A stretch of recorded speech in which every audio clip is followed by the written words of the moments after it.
Ito na po yung nahukay naming arrow roots. Gagawin po naming arena. Una pong step niyan ay babalatan.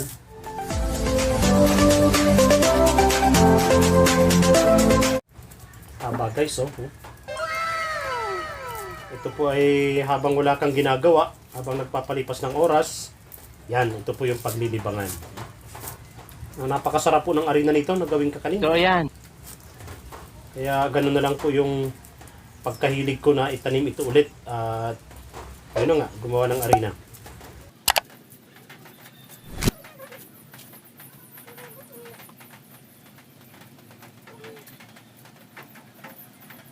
Ito po yung ano lang, walang ginagawa. Sabado po ngayon, walang pasok sa eskwela. Kaya ito, habang nagpapalipas ng oras ay nabalat-balat po kami ng arrow roots. Ganito po karami yung nahukay naming arrow. Ouch! Usyam kalim. Ugat ka agad. Ito kasi ang gamitin mo ko. No. Palit ako ng kutsilyo kasi nasugatan po ako kaagad.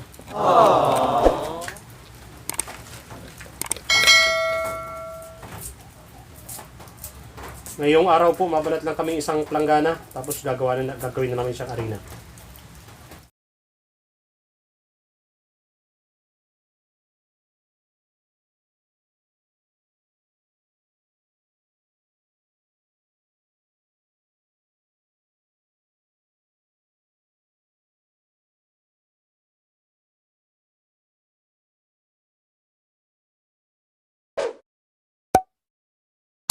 Ayan na po yung nabalatan namin ngayong araw. 3 to 5 po namin yan pinalatan. Ayan po, isang plangganang malaki at isang timba. Ayan. Kakadkadin na po ang sunod na gagawin dyan. Ayan pa po ang natitira. O, parang di lang nabawasan, kunti lang. The next morning. Matapos pong balatan at pugasan yung ating arrow roots, kakadkadin na po yan. Ayan. Ito po na ginagawa namin.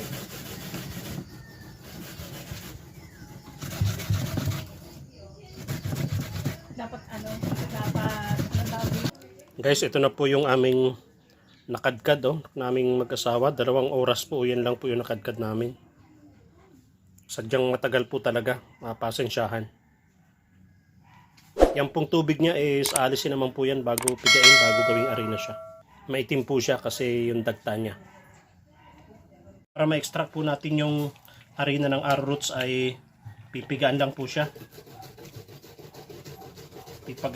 Doon po sa katas niya, sasama po doon yung arena niya. Tapos mamaya po, ulitin na lang po natin.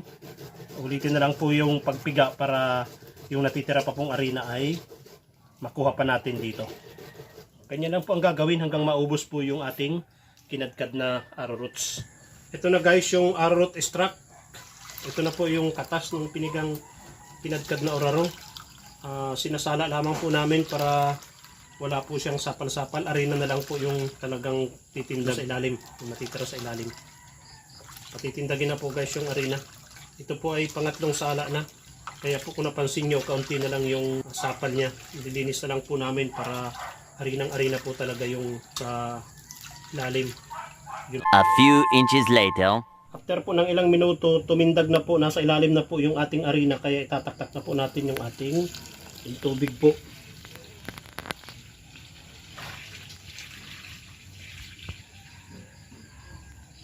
Ayan na po, yung nasa ilalim po, arena na po yan. Ito po ay arena na, pero kapag pinatuyo na po natin ito, ang quality po ng arena niya ay maitim-itim po yan. Kaya ang gagawin po natin para pumuti ay huhugasan pa po natin siya ulit. Ayan po. Tapos, hayaan po natin magtindag ulit sa ilalim yung arena niya. Gawin po natin ang 1 o 2 beses. Pag pinatuyo po natin yung arena niya ay maputing-maputi na po yan. Pansinin po ninyo, ang kulay na po ng katas natin, ang matunaw natin yung arena ay hindi na po siya maitim. Isang hugas na lamang po, patutuyuin na natin yung arena, puting-puti na po yan. Okay. Pansinin nyo po, habang nagtitindag or pumupunta po sa ilalim yung arena ay maitim-itim pa po yung tubig pero hindi na po gaano maitim. kumpara po kanina. Siguro po mga isa or dalawa pa, malinaw na po yan. So maganda na po ang quality ng ating harina. Pwede na po siyang ibilad sa araw. Ayan na po, malinaw na ang tubig. So final na po yan, di na po yan papalitan.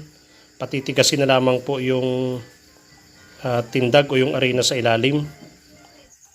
At ito na nga po ang ating finished product ng harina mula sa Oraro or Arrowroot flour. Actually, pwede na po siyang iluto. Masarap po siyang gawing kalamay, mahablangka at iba pa. At syempre kung gusto po nating i-stock or tumagal ang ating harina, kailangan po natin siyang ibilad sa araw. Kailangan po tuyong-tuyo para maging powderize siya at magbuka talagang tunay na harina. Kasi sa ngayon po, basa pa siya, dikit-dikit or buo-buo pa po siya.